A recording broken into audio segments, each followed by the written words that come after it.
네, 여러분 안녕하세요. 우리 2월 22일 함께 성경을 읽기 오신 모든 분들 환영합니다. 우리 함께 성경을 읽기 전에 전도사님이 기도하고 시작하도록 하겠습니다. 기도하겠습니다. 사랑과 은혜가 충만하신 아버지 하나님 감사를 드립니다. 하나님, 날마다 우리와 동행하여 주시고 특별히 말씀을 깨닫고 하나님의 은혜로 살아갈 수 있는 지혜를 허락하여 주심에 감사를 드립니다. 하나님, 오늘도 우리가 주중에 또 주말에 토요일에 잊지 않고 주님 앞에 나와서 말씀을 읽기에 나왔습니다. 우리에게 깨닫는 지혜를 허락하여 주시고 특별히 그 말씀으로 우리가 살아낼 수 있도록 살아갈 수 있도록 우리와 또 우리 마음 가운데 역사하여 주옵소서. 주님, 우리 모든 영상을 보시는 모든 분들 또 우리 친구들 주님께서 건강을 지켜 보호하여 주셔서 우리가 아프지 않고 또 주 안에서 은혜를 누릴 수 있도록 하나님 역사하여 주옵소서. 감사드리며 살아계신 예수 그리스도의 이름으로 함께 기도드렸습니다. 아멘. 여러분 안녕하세요. 우리 토요일이네요. 우리 오늘 이번 주의 마지막 말씀을 함께 읽도록 하겠습니다. 오늘 함께 읽을 말씀은 어제에 이어서 예수님께서 그 바리새인들과 또 서기관들, 이 종교 지도자들에게 또 질책하시는, 또 그들을 책망하시는 그 마지막 장면이 오늘 나와요. 오늘 또 마지막에는 지금 사진에서 보고 있는 이 예루살렘을 향해서 예수님께서 탄식하시면서 우시는 장면이 나오거든요. 네. 우시진 않고 탄식하시고 또 이렇게 슬퍼하시는 장면이 나와요. 그래서 우리 오늘 또 이번 주 마지막 말씀 함께 읽어보도록 하겠습니다. 함께 읽을 말씀은 마태복음 23장 말씀입니다. 우리 마태복음 23장의 말씀 천천히 읽어볼게요. 25절. 율법학자들과 바리새파 사람들아, 위선자들아, 너희에게 화가 있다. 우리 어제에 이어서 계속 그 사람들에게 화가 있다라고 질책하시는 그 연장선에 있는 거예요. 왜 너희에게 화가 있냐면 너희는 잔과 접시의 겉은 깨끗하지만 그 안은 탐욕과 방종으로 가득 채우기 때문이다. 네, 여러분 우리 접시를 닦거나 그릇을 닦을 때 보통 어디를 닦아요? 밥을 먹고 나서 설거지 하잖아요. 설거지하면 어디를 닦으세요? 우리 친구들은 안 닦아봤으려나? 네, 밥을 먹는 그 안을 닦아야 되잖아요. 그런데 이 율법학자들과 바리새인들은 어떤 사람들이냐면 밥을 먹고 그릇이나 접시가 있으면 그 안에 있는 그릇을 닦는 게 아니라 밖에 겉에만 닦는다는 거예요. 왜냐면은 사람들이 겉을 보기 때문에. 그리고 안은 더러운 채로 그냥 그대로 두는 거예요. 그래서 27절에 율법학자들과 바리새파 사람들아, 26절이죠. 26절에 눈먼 바리새파 사람들아, 먼저 잔 안을 깨끗하게 하여라. 그리하면 그 겉도 깨끗하게 될 것이다. 라고 말씀을 하세요. 여러분, 우리 앞에 그 안에 탐욕과 방종이 가득하다라고 말씀을 하셨는데, 이 탐욕은 어떤 거냐면 하르파게라는 헬라어인데 이 단어가 이 욕심이 많아서 도둑질하는 거, 누구 거를 남에게 있는 물건을 도둑질하는, 그러니까 물질적으로 겉으로 보여지는 죄를 범하는 사람이에요. 그리고 뒤에 있는 이 방종은 어떤 단어냐면은 아크라시아라는 단어인데, 아크라시아라는 헬라어는 그 무질서 또는 자제력이 없는, 그 자제력을 잃어버린 그 내면에 있는 죄를 말해요. 그러니까 다시 말하면은 여러분, 우리가 남의 것을 뺏으려는 그 마음의 욕심 있죠. 그 욕심이 있기 때문에 도둑질을 하는 거예요. 맞나요, 친구들?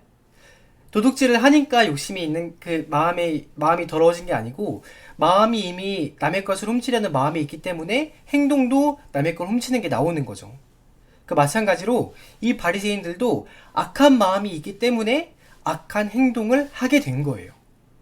그런데 이 사람들은 겉만 이렇게 번지르르하게 화려하게 닦아놓고 안은 신경 쓰지 않는다는 거죠.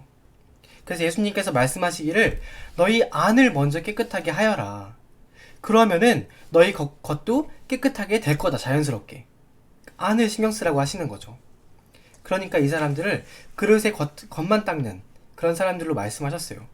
또 27절에 어떤 사람들처럼 말씀을 하셨냐면, 비유하시기를 율법학자들과 바리새파 사람들아, 위선자들아, 또 너희에게 화가 있다. 너희는 회칠한 무덤과 같기 때문이다. 여기서 회칠한 무덤이 어떤 거냐면 우리 이스라엘에 가보면 그 당시에는 가난한 사람들이 무덤을 어디에 세웠냐면은 길가나 이렇게 도로 옆에 그 집 옆에 이렇게 무덤을 세웠던 경우가 종종 있었어요. 그런데 그 당시 율법에 따르면 무덤이나 그 죽은 사람의 시체를 만진 사람은 7일 동안 그러니까 무덤이나 시체를 만지면 안 되는 그 율법이 있었어요. 그래서 이제 어떻게 했냐면은 이 횟가루 있죠? 횟가루, 석회가루라고 하얀색의 이 가루가 있는데 그 가루를 무덤 주위에다가 뿌려 놓는 거예요. 그러면 사람들이 여기는 무덤이 있구나 하고 생각을 하고 그것을 피해 갔다고 해요. 그런데 그것이 밖에서 보기에는 하얀색 가루가 무덤에 이렇게 뿌려져 있었기 때문에 무덤이 좀 아름답게, 좀 예쁘게 이렇게 보였었나 봐요. 그래서 예수님께서 말씀하시기를 너희는 그 회를 칠한 무덤과 같다.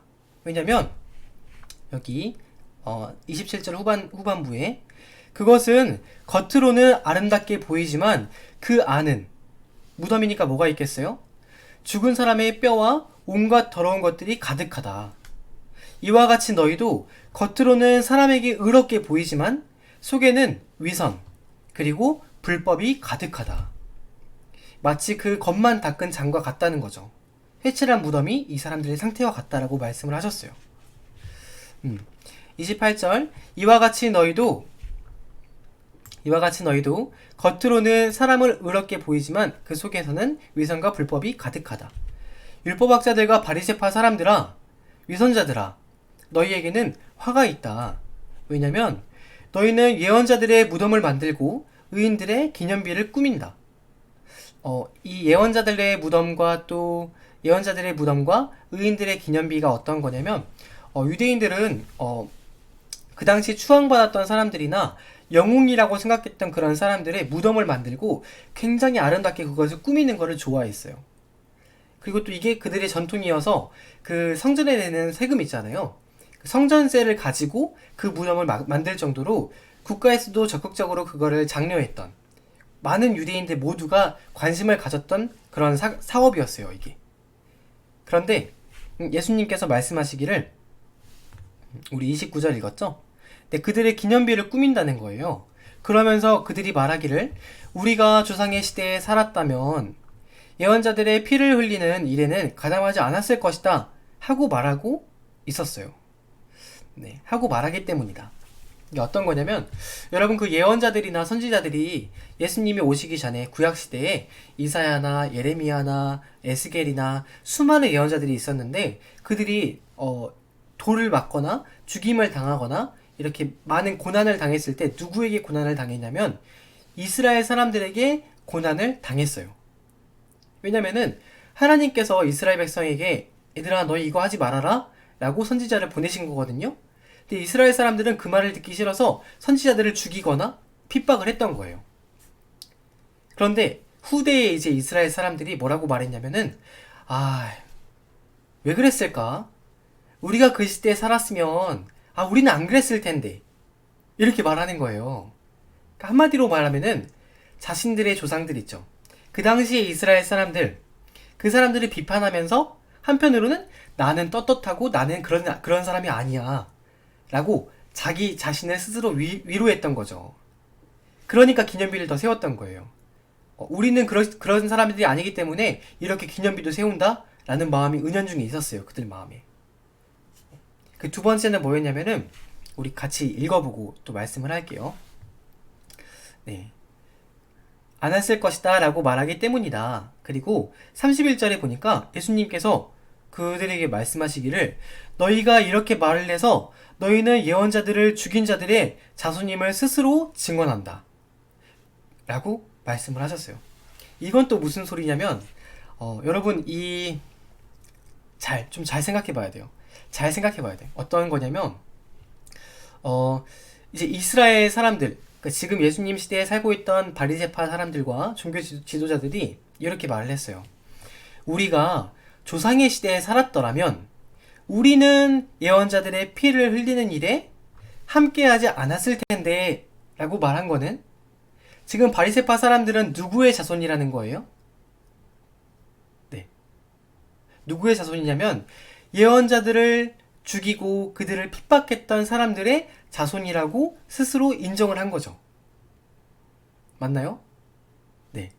하나님께서 선지자를 보내셨는데 그 선지자를 죽였던 사람들이 있었어요. 그런데 예수님 시대의 바리새파 사람들이 이 그 당시에 선지자를 죽인 그 이스라엘 사람들의 자손이라고 스스로 지금 말을 하고 있는 거예요.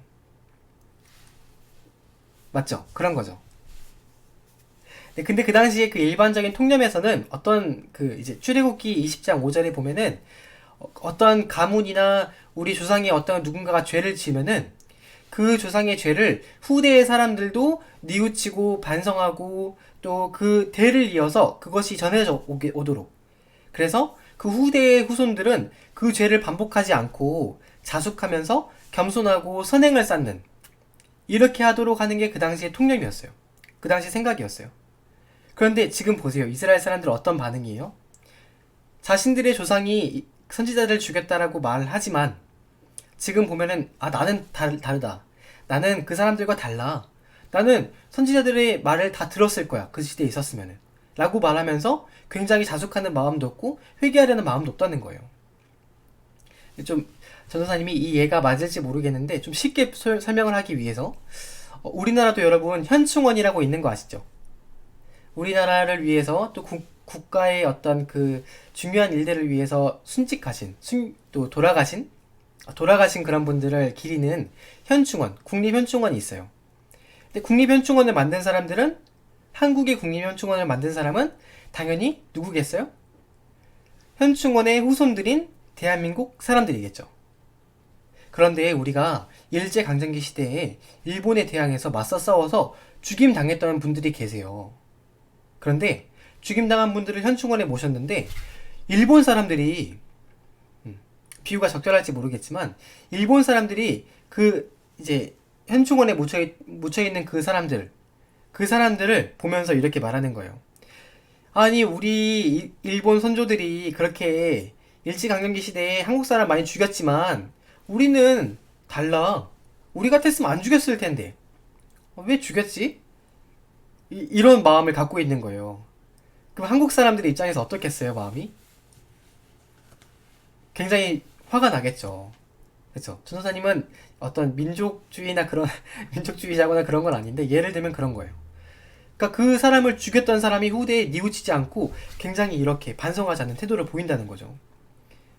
예수님께서 그래서 뭐라고 말씀하시냐면은 그러므로 너희는 너희 조상의 분량을 마저 다 채워라.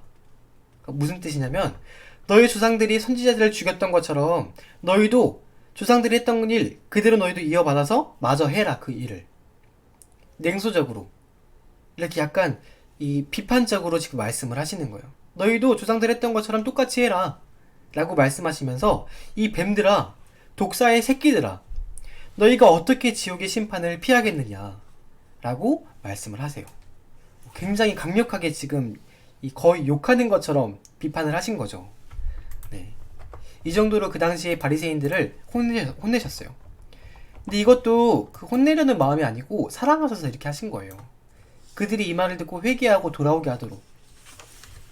그 말에 이어서 또 우리 읽어볼게요. 34절. 그러므로 내가 예언자들과 지혜 있는 자들과 율법학자들을 너희에게 보낸다.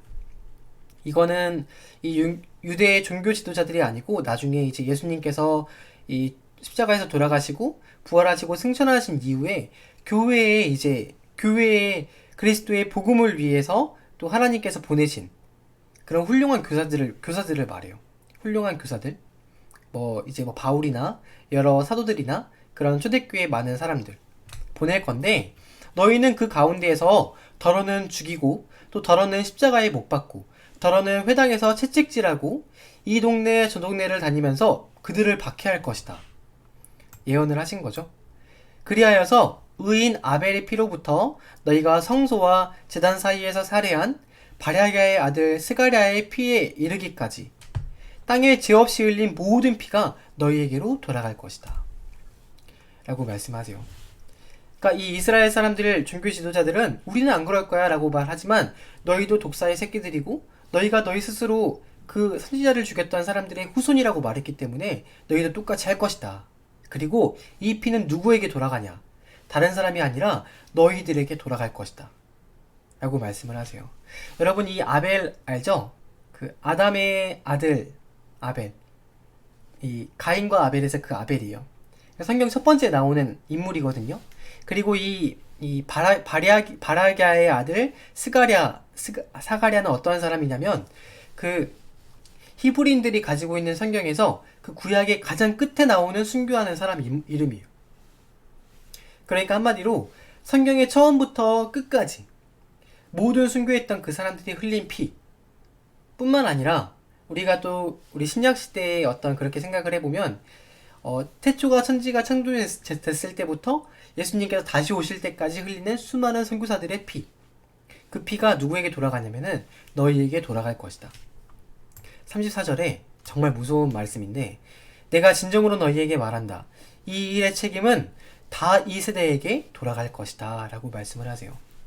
여러분, 우리 예수님께서 얼마 뒤에 이제 조금 있으면은 십자가에서 돌아가실 텐데, 그 십자가에서 돌아가실 때 유대인의 대제사장들과 종교 지도자들이 어떻게 말했는 줄 아세요?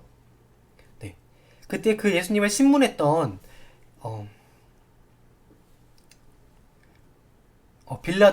빌라도 총독, 예수님을 신문했던 사람이 빌라도 총독이었는데, 그 사람이 예수님을 신문하면서 예수님께 죄를 찾지 못했어요. 그래서 그 많은 유대의 지도자들에게 나는 이 사람의 죄를 찾지 못했다, 그래서 나는 이 사람이 지금 흘리는 피에 아무 상관이 없다 하면서 손을 씻었어요. 그랬더니 이 종교 지도자들이 예수 그 사람이 흘리는 피를 우리와 우리 후손들에게 돌리십시오 라고 말을 했어요. 세상에, 예수님이 하나님이신데 그 하나님을 죽이는 그 피의 죄값을 우리와 우리 후손들에게 돌리라고 말한 거예요. 얼마나 무섭고 끔찍한 말을 한 건지 그들은 몰랐어요. 그래서 예수님께서 예언을 하신 거죠, 이렇게. 그리고 예수님께서 예루살렘을 보시면서 이렇게 한탄을 하세요. 37절 마지막 한번 읽어볼게요. 예루살렘아, 예루살렘아, 내게 보낸 예언자들을 죽이고 돌로 치는구나. 너희는 그런 사람들이라는 거예요. 지금까지 하나님께서 수많은 예언자들과 선지자들을 너희에게 보냈는데, 너희는 그 예언자들을 돌로 치고 죽인 그 사람들이다. 그러니까 한마디로 예루살렘은 그 당시 이스라엘 백성들과 종교 지도자들, 암탉이 병아리를 날개 아래 품듯이, 이건 그 당시 속담이었는데 구약 성경에도 이런 표현이 나와요. 마치 암탉이 애정과 또 사랑하는 보호의 마음으로 병아리를 날개 아래에 품듯이 내가 몇 번이나 너의 자녀들을 품으려고 하였더냐. 네. 이 주어가 예수님이거든요. 내가라고 했을 때 그 주어가 예수님이세요. 그러니까 예수님은 말씀은 이렇게 독하게 하시지만 결국에 그들을 사랑하는 마음으로 그들을 품으려고 이렇게 말씀을 하시는 거예요. 가난한 사람들과 병든 사람들에게는 그들을 치료해 주시고, 죄인들은 죄를 용서해 주시고, 또 바리새인과 종교 지도자들에게는 이 회개하게 하기 위해서 계속 말씀을 하시는 거예요. 마치 암탉이 병아리를 품듯이. 그러나 너희는 원하지 않았다.